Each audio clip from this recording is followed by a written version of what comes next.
going to continue our series of looking at and hopefully applying this concept of developing our God character.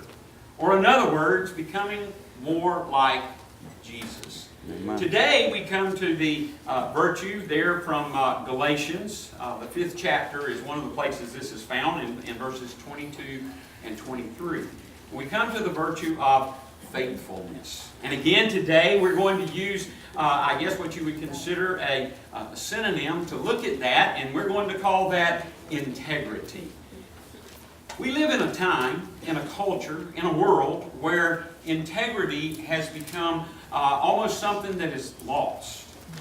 It is certainly a virtue that very few people seem to celebrate. There are at times even a lack of examples of integrity. So much so that when one surfaces, it seems to be a major event.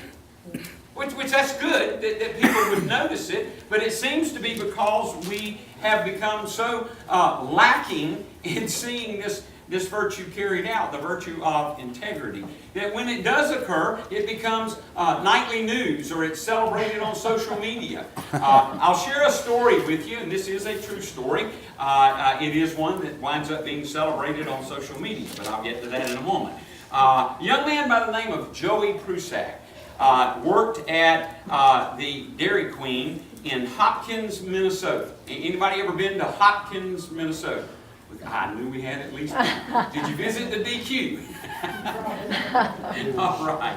Well, Joey happened to be working on this particular night, and a young blind man came in and ordered his usual fare, and as he was paying, he dropped a $20 bill on the floor. Oh, wow. The lady standing in line immediately behind him very quickly reached down, scooped up the $20 bill, and stuck it in her purse. Oh, wow.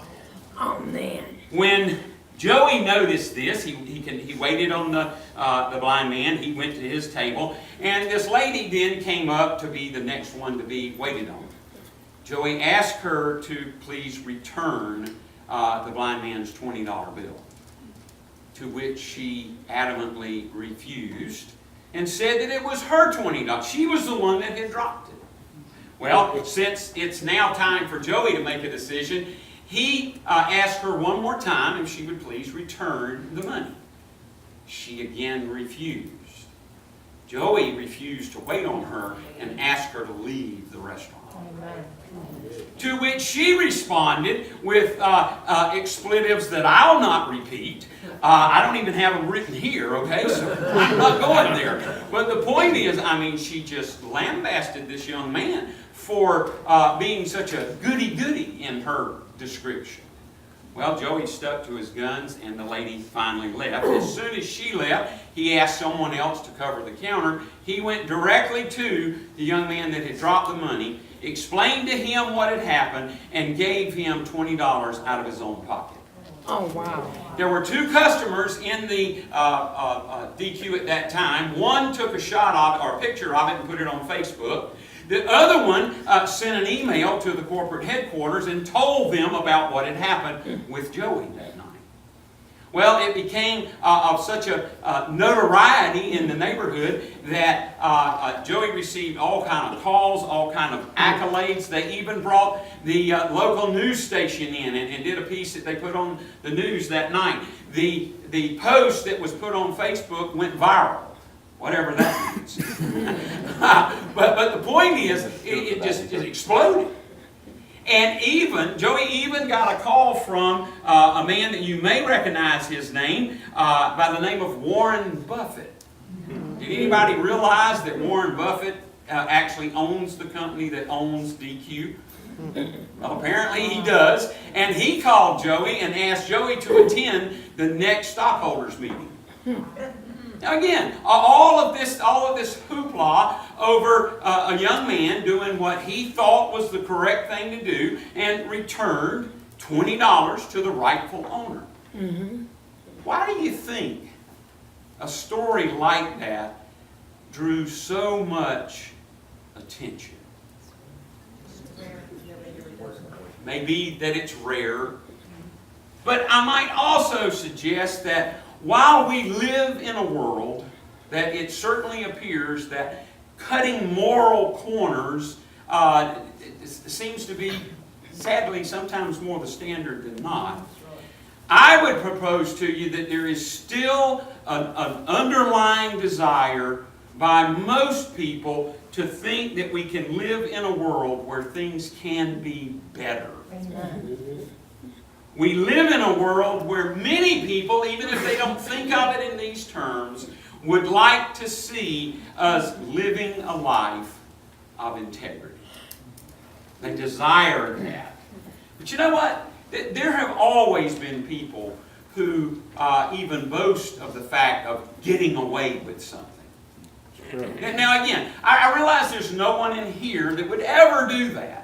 But have you ever heard somebody talking about, well, I just ran down Ellington Collette Road at 90 miles an hour and nobody caught me? Wow. Some of them do that sometimes. You ought to be here. Oh, yeah. I hope some of them get caught. But the point, just an example, the point is that it seems in this life that we've gone to even that next step where we glorify people. We post their pictures, now, and not like for Joey, but we post their pictures because they got away with it. In fact, many people, and I don't quite understand the mentality of this, many people post it themselves to say, look what I got away with. I'm not real sure that's very smart. But anyway, the point is that we've come to that point to where demonstrating a lack of integrity gets thrown in our face, if you will, and causes it to be much more difficult to live a life of integrity. What we're going to be talking about this morning is doing just that. In fact, let me share another story with you. This is a young lady by the name of Amy Reese Anderson. She wrote an article for Forbes magazine that was entitled, "Success Will Come and Go, but Integrity is Forever." And what she addressed in this article was that she was making a point, or trying to make a point, to decide whether or not integrity even still matters in our culture. Listen to what she said. "We live in a world where integrity isn't talked about nearly enough. We live in a world where the end justifies the means has become an acceptable school of thought for far too many people. The examples go on and on," she stated. "In each case, the person committing the act of dishonesty tells themselves they had a perfectly valid reason why the end result justified their lack of integrity." End of quote. I don't know that she came to the conclusion that she wanted, but she certainly makes a point that should get our attention.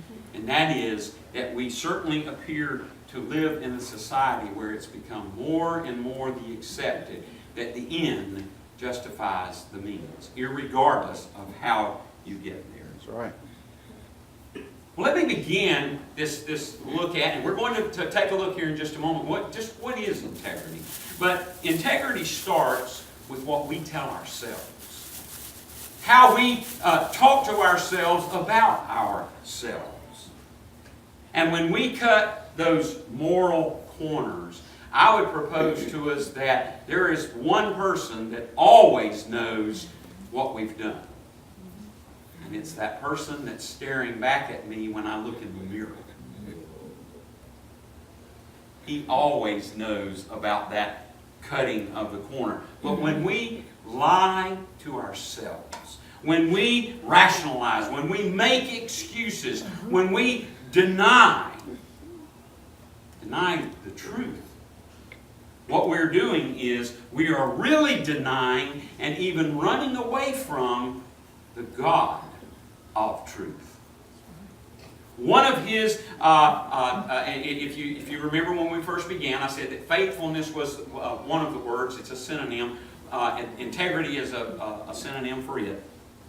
Faithfulness, as described in the Scriptures, is actually one of the key attributes of God Himself. Faithfulness.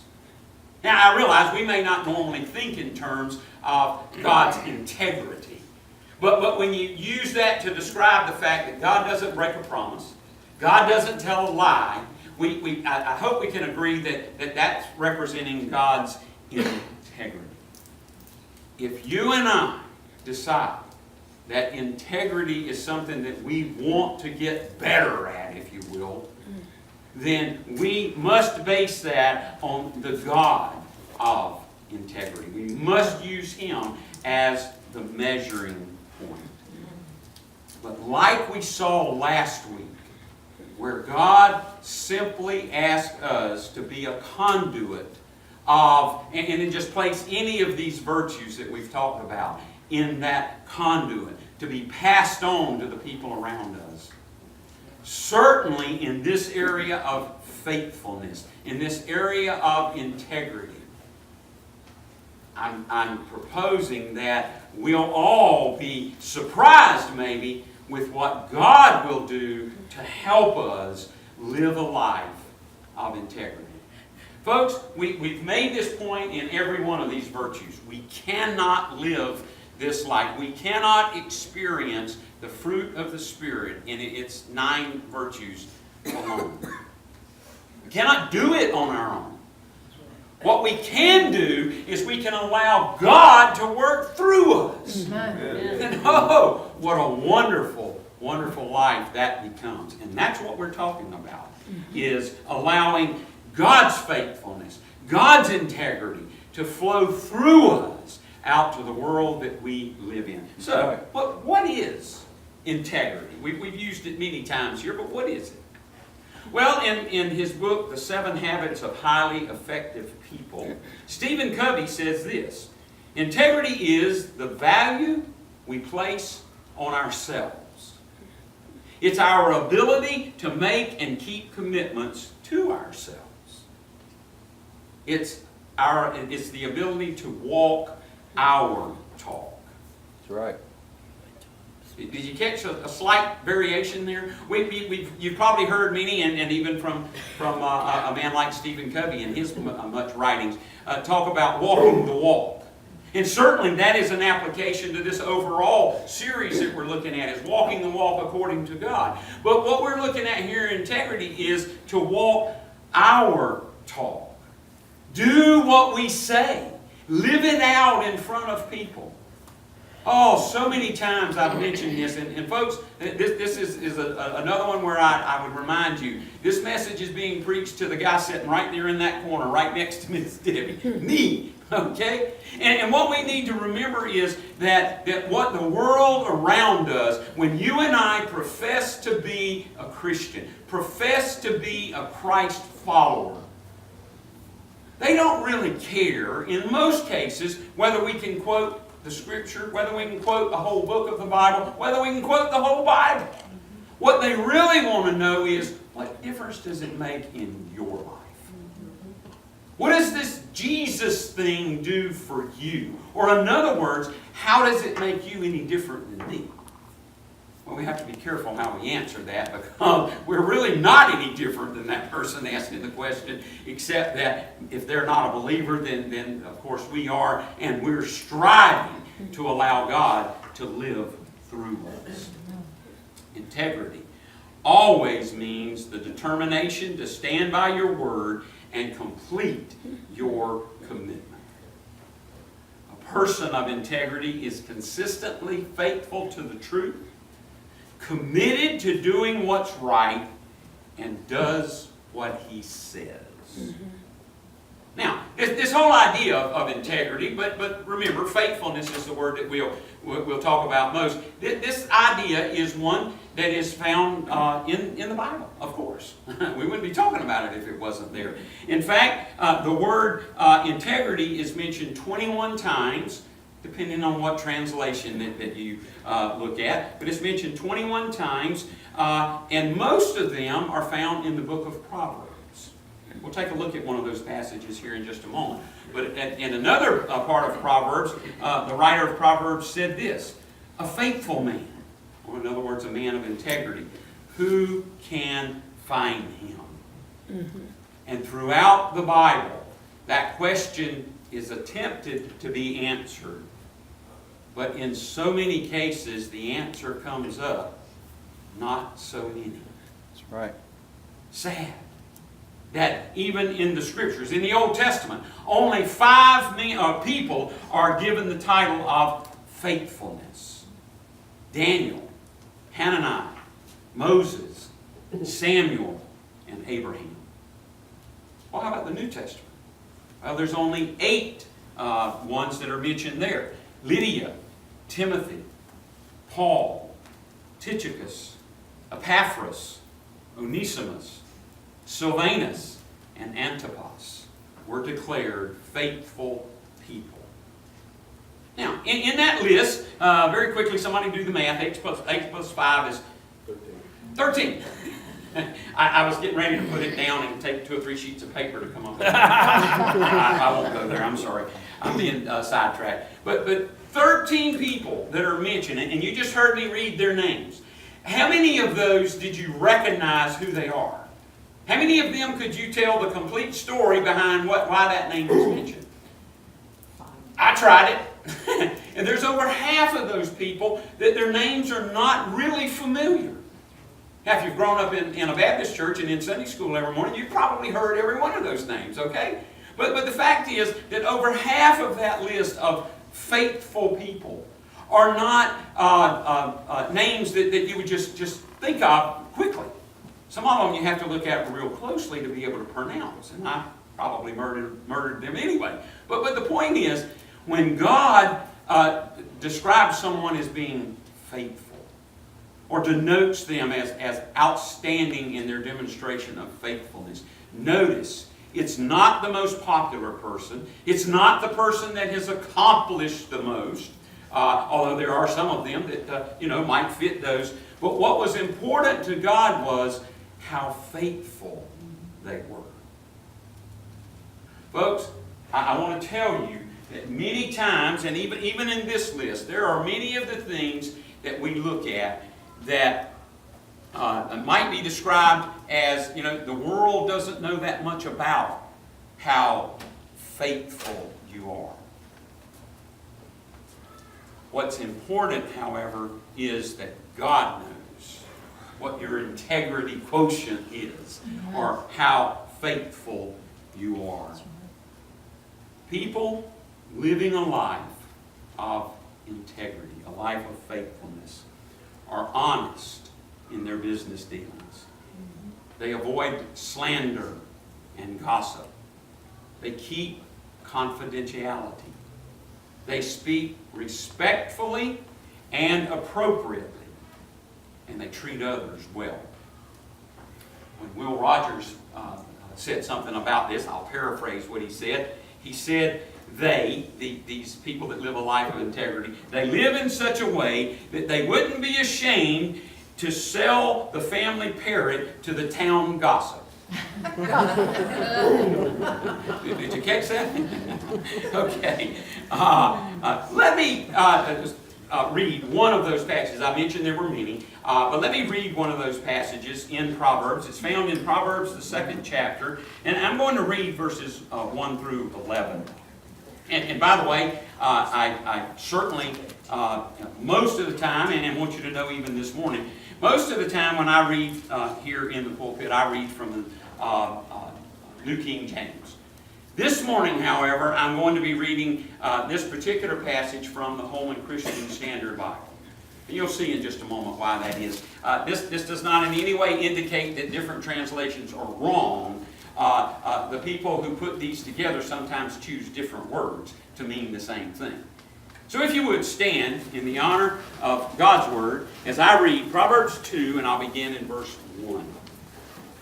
My son, if you accept my words and store up my commands within you, listening closely to wisdom and directing your heart to understanding, furthermore, if you call out to insight and lift your voice to understanding, if you seek it like silver, it is wisdom here, and search for it like hidden treasure, then you will understand the fear of the Lord and discover the knowledge of God. For the Lord gives wisdom. From his mouth come knowledge and understanding. He stores up success for the upright. He is a shield for those who live with integrity, so that he may guard the paths of justice and protect the way of his loyal followers. Then you will understand righteousness, justice, and integrity, every good path.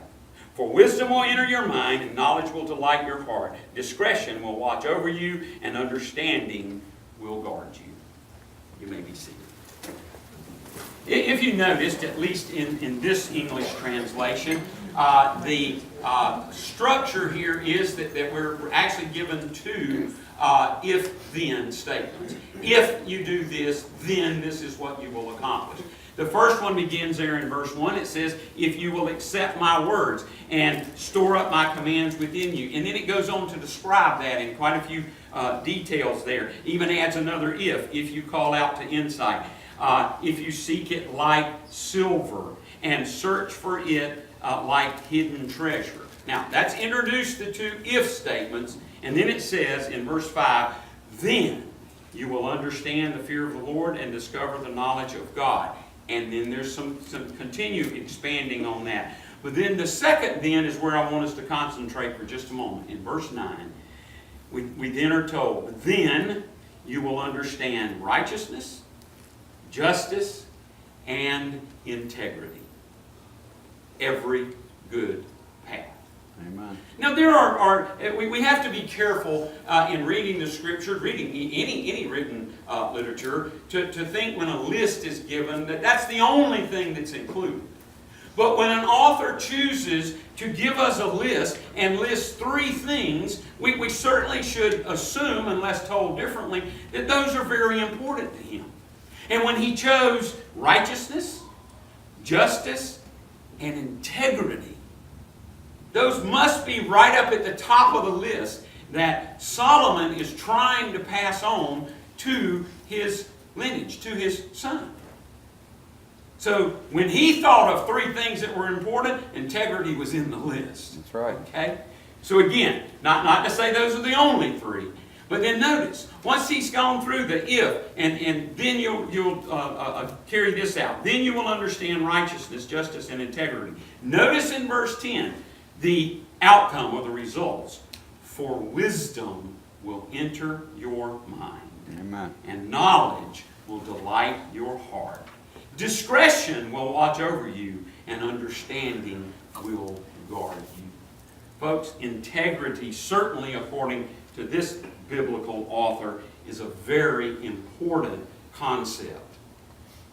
And continue to think of it again as being also described as faithfulness. Well, let us, in this remaining time, what I want us to do is to take a look at 4 decisions that if we're going to grow in this life of living one of integrity, this would be a very good starting place. Now again, please understand that these 4 we're going to look at today are not the stop-all, not the only ones. In fact, in the material that I am using as a basis for this study by Dr. David Jeremiah, he actually lists 7. And I think if you remember, even last week I said, if you want to stay here till maybe 2:30 or 3 o'clock, we'll cover all 7 of them. Oh, gee, I had no volunteers. So let's get to the task here. Let's cover 4 of these decisions. The first one is be honest with yourself. Before we can even begin this journey of growing in our life of integrity, we as individuals, you and me, for myself, have to determine where we're starting. What's the starting point for you in this idea of living out integrity? Or, in other words, how much integrity do you have? Now, that's not meant to be a finger pointing. That's just you ask yourself, where are you in this idea of integrity? Let me give you an example, and this of course is a real life example. How many of you recognize the name Ted Williams? Now that's beginning to show your age, I guess. But oh, but Ted Williams was a very popular baseball player. and he played for the Red Sox at the time that this was the story is being told. He was 40 years old. Oh my goodness. Sounds so young these days. And he was closing out his career with the Boston Red Sox. But he was suffering from a pinched nerve in his neck. And in one particular interview, Ted even said this. He said, "It was hurting so bad that I could hardly turn my head to look at the pitcher." That's pretty important for a batter. Okay? In this particular year, it was the first time in his career that he had batted below 300. That's pretty good to have an average of 300 and above for a baseball player. And he also had only hit 10 home runs in this year. Now, another point of interest might be that in this same year, Ted Williams was the highest paid, let me make sure I get this right, he was actually the highest paid player in sports, not just baseball, but in sports that year. Anyone care to guess how much he made that year? 150 million. Take the million off and you're close. Now, how about that? $125,000, and he was the highest paid sports player that year. My, have things changed. Yes. Wow. But anyway, in that particular year, his contract was for $125,000. When he finished the year with the pinched nerve and so forth, and these batting statistics that I gave you, he got his contract from the Red Sox for the next year. And what it was a duplicate of the previous year. He put a note with it and sent it back to the Red Sox and said this: "I do not deserve that contract. I will only sign it if you deduct the maximum that the league rule allows from that contract." What that amounted to was $31,250. It was a 25% reduction. Ted Williams said, throughout my career, I have had a good working relationship with the Red Sox. I don't deserve that contract. Therefore, here's what I will sign. He cut his own salary by 25%. But he was ruthlessly honest with himself and with his employer. That might be a measuring stick for us, and I realize it hits home. It's talking about his income. But as believers, remember, we're being looked at.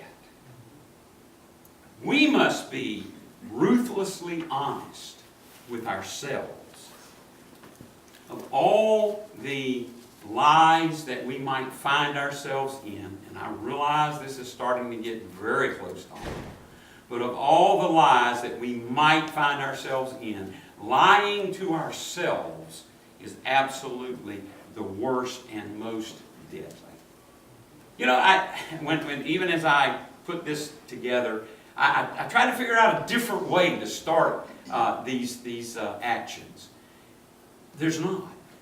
There's not a different place that we could start this. Because if we don't start any of this journey, and especially this one looking at a life of integrity, if we don't start it on truth, then we're taking off in the wrong direction. So again, we start out determining where are you in your life of integrity? How ruthlessly honest are you with yourself? A young man by the name of David. And in Psalm 139, verses 23 and 24, David is in this process himself. Listen to what he says. "Search me, O God, and know my heart. Test me and know my anxious thoughts. Point out anything in me that offends you, and lead me along the path of everlasting life." David was putting forth the effort, but asking God to join him in helping him be honest with himself. Second decision that we must make may seem rather, well, duh, but it is one that we must tell the truth. One of the ways that integrity is demonstrated most quickly to those around us is when we speak the truth. We said that this integrity, faithfulness is an attribute of God. Well, this also then becomes one of those cases where we reflect God's character when we speak the truth. There's a scripture that says that very poignantly. It says, God does not lie. Amen. I hope we don't have to be convinced of that. In Proverbs, the 10th chapter, in verse 8, we're told this: he who walks with integrity walks securely, but he who perverts his ways will become known. That's right. Now, the example I'm about to share with you, I have to tell you ahead of time, is tough. Okay? But in this area of telling the truth, there are some Christian leaders, some pastors, that need to work on this a little more diligently. And especially in the area of reporting attendance numbers. Uh-oh.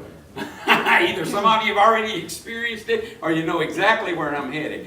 There is a phrase that's used to describe this quite often. It's when pastors start talking about attendance numbers, speaking pastorally. Man, you must have experienced this already. Well, let me share an example with you. Two pastors were talking about this very thing. One of the pastors commented to the other.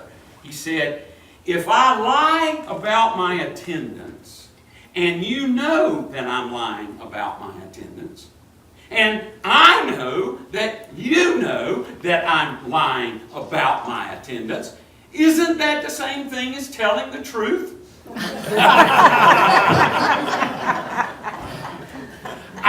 When I first saw that illustration, I thought, are we talking about politicians or pastors? I'm afraid, I'm sorry, I know we're talking about pastors sometimes when it comes to reporting numbers.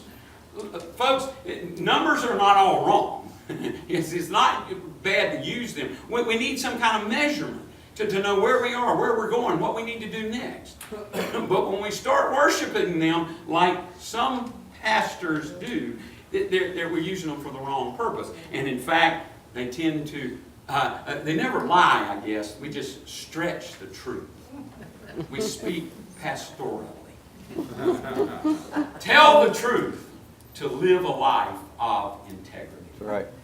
Decision number 3, keep your word. When you say something, do it. Amen. Keeping your word is a cornerstone of integrity. I can tell you from experience, and this was even not in any way intentional, but if you say something and then don't follow up on it, I can pretty much guarantee you that's going to be the first thing that someone notices. That's right. And rightfully so. When you say something, follow up on it. People around you recognize that, and they'll respect it if you're known for keeping your word. Deuteronomy, the 7th chapter and verse 9 says this: know that the Lord your God, He is God, the faithful God who keeps covenant and mercy for 1,000 generations with those who love Him and keep His commandments. What did that just say? Know that the Lord your God, He is God, the faithful God, who keeps His word, who does what He says He's going to do, who keeps His promises, if you will. A young man was being interviewed by a store owner for a job. They came to the end of the interview, and the store owner asked this: if I hired you to work in my store, will you be honest and truthful? To which the young man very quickly answered, I will be honest and truthful whether you hire me or not. I hope he got the job. But think about it. This young man was saying, I work hard at being honest and truthful. It means something to me. It's important to me. So whether I get this job or not, I'm going to be honest and truthful. Decision number 4, be who you are. Be who you are. Now, Do we have any a group in here that if I said, "Are you Southerners?" would you admit to it? Amen. Okay, all right. Might need to spread out a little bit. But here's my point. If you notice, there are some in here that don't claim to be Southerners. And what I'm about to quote to you, they may need a little bit of help in understanding it, okay? So if you see someone that's got this big puzzled look after I'm about to read this quote, then help them understand it, okay? Listen to this. A Southern pastor was giving a word of wisdom about integrity. And here's what he said. Be what you is, not what you ain't. Because if you ain't what you is what you ain't. I'll give you a few minutes to explain that to your neighbor. Oh, what a point of truth of saying, be who you are. Well, you know, in addition to this Southern pastor, Paul addressed this when he wrote to the Philippians. He said this, be sincere and without offense till the day of Christ. Amen. I think he just said always. Be sincere and without offense. That word sincere actually is there's an expansion of that word is sincerity, or the noun form. And it is actually a synonym for integrity. The word sincerity comes from the Latin sincerus. Sincerus comes from two words, sign, which means without, and cera, which means wax. Okay, you totally understand that. I can move on, right, without wax. Well, let me tell you how that story got the tradition that's behind that. It seems that there were some dishonest, they didn't show integrity, Roman sculptors that would cover up nicks and cracks in their statues with wax. They'd use a wax filler to cover those up. Well, that worked just fine until the statue got put out in the sun and all the wax melted out. So much so that the description of one of these sculptors who did not use that technique was one that was said to be sincere, or sincerus, as we have described there in the Latin. It meant that he purveyed his sculptures without wax. He was sincere in his craft. You got what you saw, instead of having to worry about putting it somewhere warm enough to melt the wax out. In the same way, human life that is pure and whole. Human life that is living out this idea of integrity is one sincere or without wax. You think about it. We've been using God as our example here, and we're always okay to do that. The Lord our God is one. If we strive to develop our God character and be pure and whole, our lives will become much less complicated. Amen. Think about it, just that action we talked about telling the truth. How much less complicated can it be? You don't have to remember what you said. You're always telling the truth. You don't have to worry about what it was the last time you told it. That's right. You have to be looking over your shoulder at that. Who? Well, did he hear me say that the last time? No. If we're telling the truth. If God is that example for us, and just as He is one, our goal as a person should be to be one. In other words, to always represent ourselves the same. No matter who we're with, what circumstances we're in, whether we be sitting in a worship service on Sunday morning, or whether we be on the job first thing in the morning, on Monday morning. Always be one. Be yourself. Be who you are. Find the center of who you are and be that. And be that always. Let me close with this, again, a true life story of a group of salesmen that were leaving a convention, and they were late arriving at the O'Hare Airport for their flight home. As the last call for that flight was announced, this group of salesmen began to run to be able to make the gate for their flight. In their hurried running through the terminal, two of the salesmen actually ran into and literally over a vendor stand that was selling baskets of apples. They scattered the apples in the baskets literally all over the terminal and kept going. One of the salesmen that was in the group, however, stopped. He shared later his conscience just would not let him continue.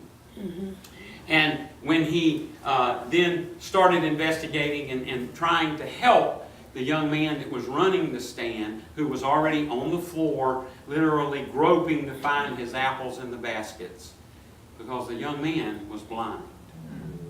So he's there on his hands and feet, helping this young man to find his goods and put them back together. As they started to do that, they finally got it back together, got the stand set up. This particular salesman that had stopped reached in his own wallet and handed the young man 3 large bills and said this to him: "Here, take this.